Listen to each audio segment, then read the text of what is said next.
Hello everyone, welcome to our horticulture Q&A. So I'm here with two of our lecturers who will introduce themselves in a moment. If you do have any questions, please pop them into the Q&A box and we'll do our best to get around to all of them today. So thank you very much for joining us, and without further ado, here is Mike. Morning, my name is Mike. I teach horticulture at Brooksby Melton College and I tend to look after the part-time courses. So if you've got any questions that you want answering about things like Royal Horticultural Society courses, just send them in and we'll do our best to answer them. Fantastic, and here is Lil. Hi, my name's Lil. I am the course tutor for the BTEC courses. I also teach across the part-time courses and full-time. So if you have any questions about studying level 2 or level 3 BTEC horticulture, then fire away with your questions. Fantastic. So I guess just to start, before the questions start rolling in, should we talk about maybe like the entry requirements for the full-time courses, and also maybe we can go into the entry requirements for the short courses as well afterwards? Yep. Sure. So for level 2 horticulture, we require 4 GCSEs, grade D in old money or grade 3 as it stands at the moment. For level 3, we need 5 GCSEs at grade C or grade level 4. Ideally, we would like maths and English, but we do have facilities for those that don't achieve it at GCSE. Sorry, Mike, you go. No, okay. And for the part-time courses such as the RHS, we do tend to look at individuals, each individual as they apply. We require a decent sort of level of English language and in terms of being able to sort of sit exams, etc. But as we get mostly adult learners, we're happy to look at life skills and what they've done previously as well as sort of academically. So no, there are sort of cases where we can sort of match you to the right course depending on your background.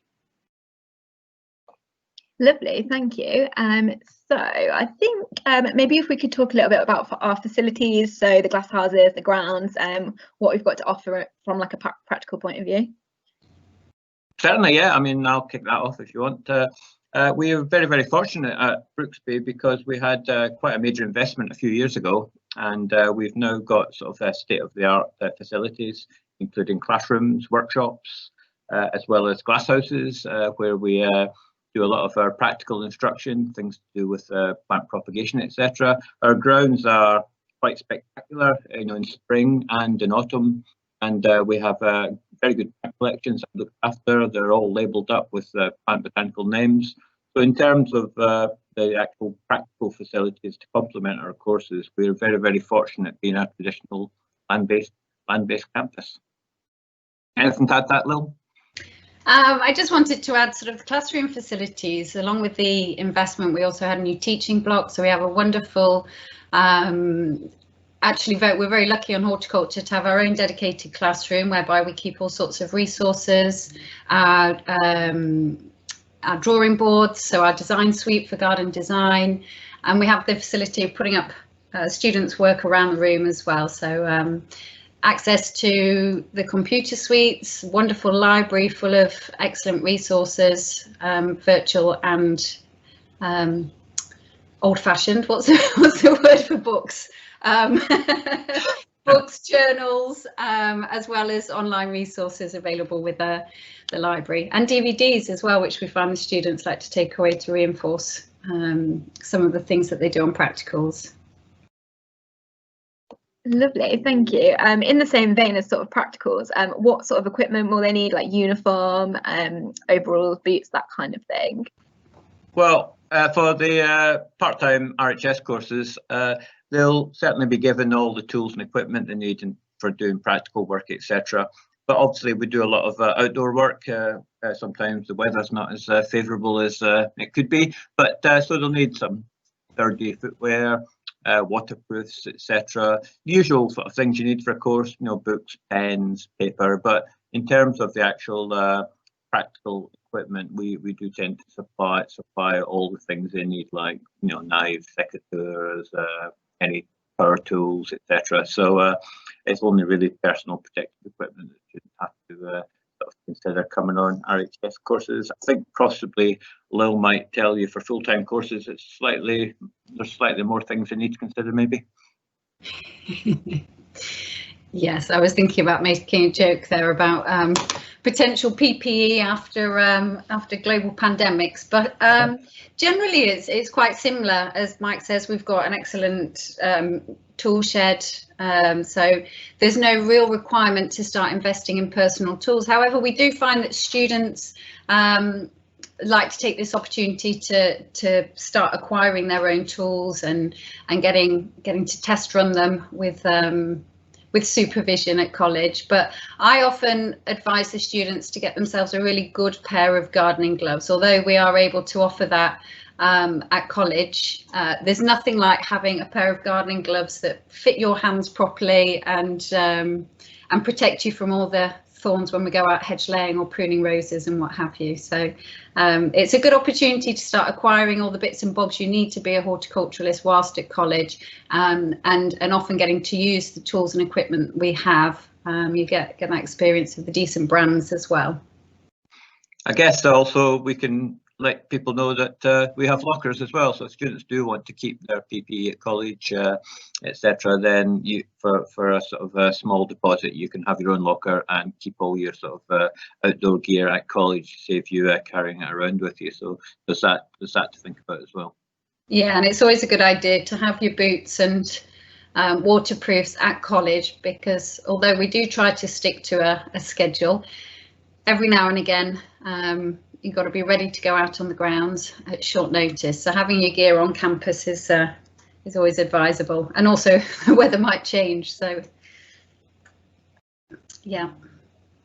Lovely, thank you very much. So we've had a question about getting information about the induction day. Now I assume this is about enrolment, so I'll just answer that quickly. So enrolment usually happens at the end of August or early September. At the moment we're still finalising the details, but our enrolment team should send out some information to you sort of within the next few weeks. Usually we send this by letter, but at the moment we're not really working in the office, so I would assume that's by email, so just keep an eye out on your emails. And we'll also be doing a student welcome day, so for horticulture that is coming up on, bear with me, 30th of Tuesday June. the 30th of June, so you should have received some information about that.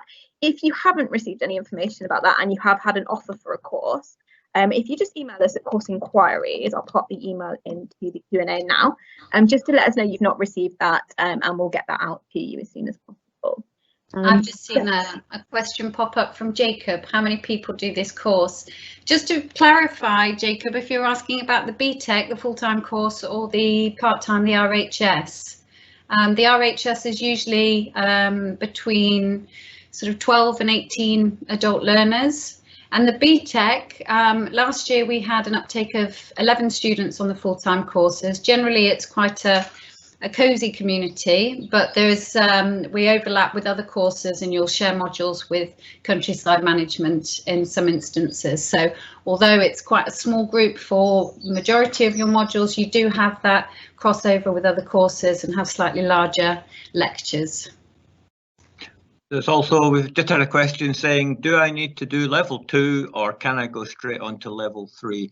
Well, if I answer that from the point of view of part-time RHS courses, then yeah, we would like people to start at level 2, and unless they've actually studied horticulture before or they've got prior sort of knowledge and reasonable experience, because level 2 is a good starting point for the part-time courses. And I know they'll probably will tell you that there are, for level 2 and level 3 full-time, maybe some entry requirements for them.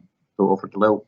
Yeah, so if you're wanting to do level 3 BTEC, the requirements, the entry requirements are 5 GCSEs at C or above, so 4 or above, or a level 2. But we can always discuss entry requirements on a one-to-one basis, depending on prior learning or previous work experience. These are always subject to each individual's personal situation. So I'd be happy to discuss that in a little bit more detail with you one-to-one if you want some more info. Lovely. We've just had a question about COVID-19 and how that's going to affect the start. So what I'm going to do is just pop a little message in there to reply to you, just because we are hoping to open in September.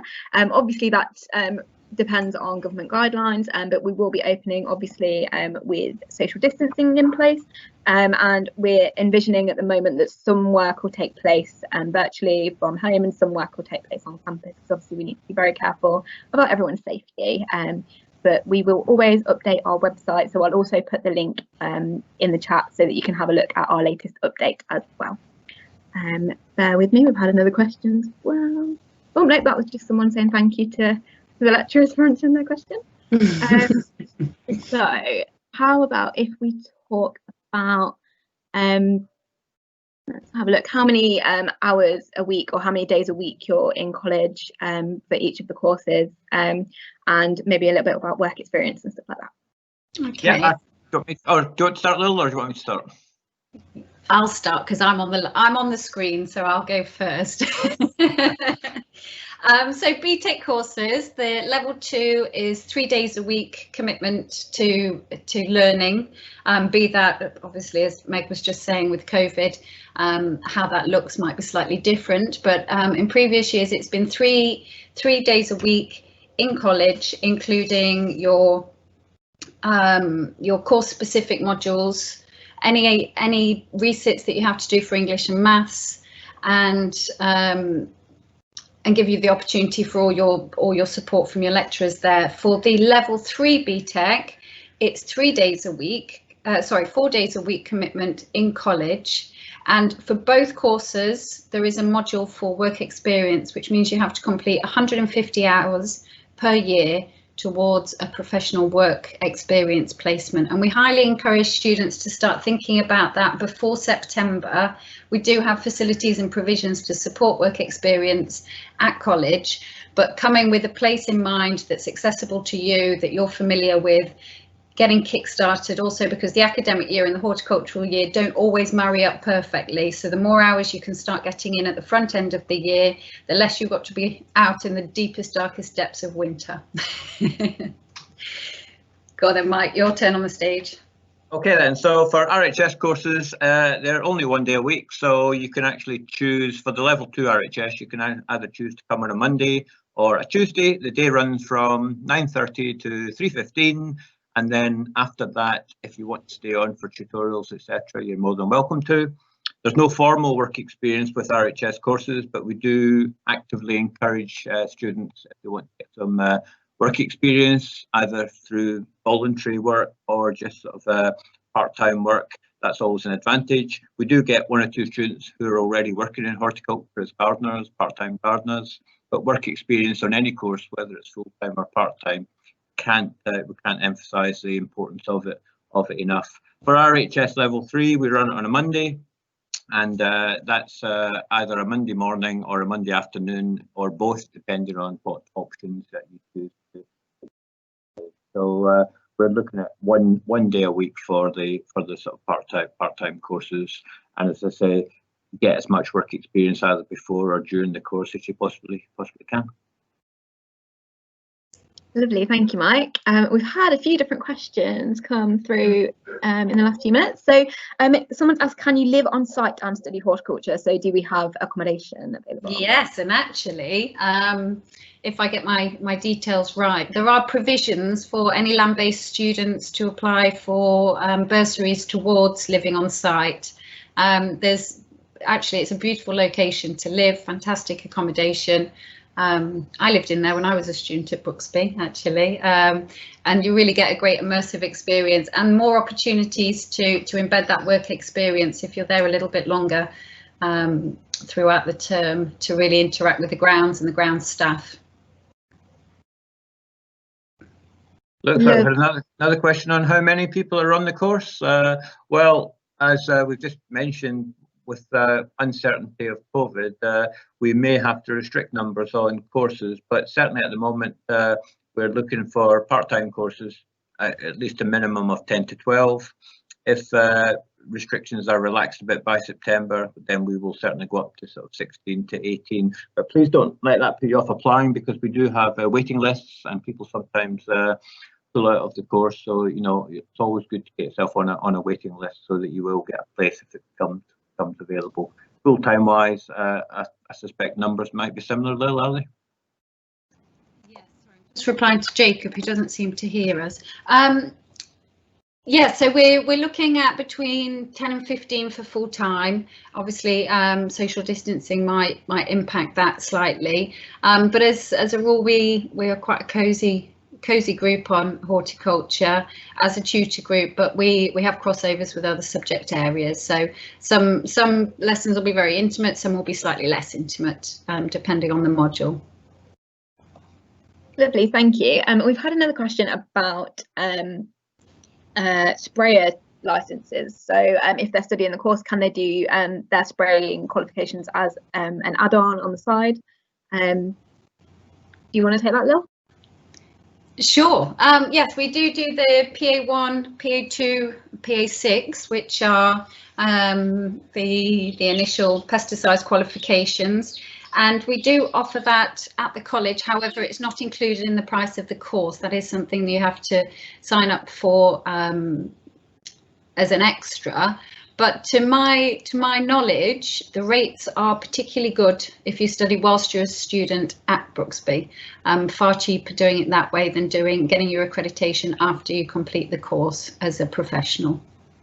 That's right. Yeah, just reinforce that. You will get substantial discount on if you do pesticide quals at the college while you're a student. So if you are planning either on full-time or part-time doing these pesticide qualifications, do them while you're at college, because as I say, you will save yourself a substantial amount of money, and you will need these licenses if you're actually employed in horticulture.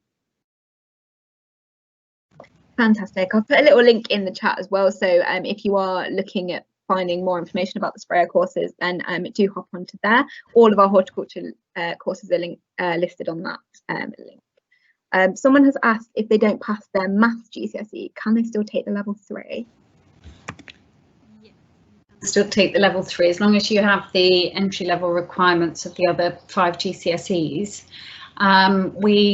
Unfortunately, it's not a case of that's the end of maths. If you haven't attained grade C or grade 4 at maths, then we do resits at college, and there's a dedicated maths and English team, and those sessions will be scheduled around your other course specific lessons. So it's always far better and a far nicer experience if you can achieve your maths and English before coming to college, but if you don't, then you're not alone, and it's very much something that's a part of the day-to-day life of the students at college. Lovely, thank you very much. So we've had a couple more questions come through. Someone has asked how many days a week do you go in? I think we've covered that already, but if we cover that again, just sort of how many days a week different courses run. So RHS part-time courses, it's a commitment of 1 day a week between 9 and 3:15. Our BTEC level 2 is a commitment of 3 days a week in college and 1 day a week work experience.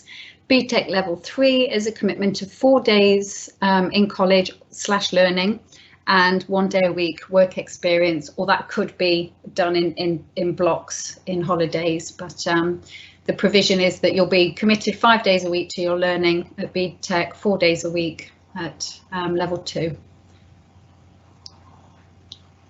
I think there's another question there on what kit do I need? Do you want me to answer that one then? Although we have covered it, I'll just briefly mention it again. Kit you'll need, you'll usually get a list of PPE, which is personal protective equipment. That's mainly overalls, steel-toe cap boots, waterproof trousers, etc. Mainly for full-time courses, and you can actually leave your bits and pieces at the college if you want to get a locker at college. For RHS, similar sort of kit you would need, just sort of personal protective equipment. All other equipment that you actually need or kit, we supply you with at the college. So that's all your tools and equipment, don't give you them. We just lend them out. So don't think we're going to furnish your garden shed with a new set of tools. So, but we will lend you the appropriate equipment to use safely at the college. Fantastic, thank you. So we've also had someone ask about apprenticeships in horticulture. So can they do them, and how do they work? Yeah, apprenticeships, we do horticultural apprenticeships at the college. How do they work? Well, in a nutshell, they rely on you finding a sympathetic employer who can actually take you on the apprenticeship scheme, and you attend college once a week to do a lot of what we call underpinning knowledge, and you'll be with our training officer who will sort of guide you through the process of building up your knowledge and all the assessments that you have to take. There's various places you can find out information apart from the college. There is the National Apprenticeship website if you're looking for vacancies in this area, or we can get your details and we'll put you in touch with our training officer in horticulture. But the key thing with apprenticeships is finding the right employer, doing the right sort of job that you want to do, be it gardening, be it greenkeeping, be it landscaping, and them actually being able to sort of put you on the apprenticeship, as well as physically actually being able to get there, because a lot of apprentices don't have their own transport. So you need to think about things like that. But possibly, Meg, we can maybe take details of anyone that's interested in an apprenticeship and send them on to our training officer. Yeah, so what I've done as well is I've popped a little link in the chat to our apprenticeships page for the virtual open day. So on there, we've got a presentation about apprenticeships, so that'll give you a little bit more information. And there's also an email address on there if you would like to make an inquiry as well. So should we kick off with another question? So we've had a few about work experience. So, do we help the students find their work experience, or is it that they have to find themselves? We do help the students find work experience, but as I was saying earlier, as I'm sure you can imagine, we have a wonderful dedicated team for work experience, but we also have 3,000 students landing in September all wanting to find a position. So if you have somewhere in mind, if you start doing recce's, I often say to the students when I'm interviewing them, go to your local garden centre. It might not be the area of horticulture that you want to work in. However, it's work experience in a garden centre give you a real leg up on learning plant names and getting more familiar with the plants, and there's no better way of learning plant names than with plants that have labels on them all the time. So it's a wonderful way to do it. They're usually very keen to take on students because it's an industry which is very much a family. So people are very keen to take on students that are wanting to build careers in horticulture. And just to let everybody know that if you decide on a work experience placement, that doesn't mean you're stuck with it for the full year or for the full 2 years. It's just a case of getting the foot in the door, knocking off some hours, and then as you go through the course and get a feel for which area you're more interested in, later down the line we can really support you in getting that specific industry knowledge that you require for your future career. So really good to start thinking about it way in advance, to start making contacts, to build up that network as well. Aside from the work experience, building up your network within horticulture is 50% of the learning, really.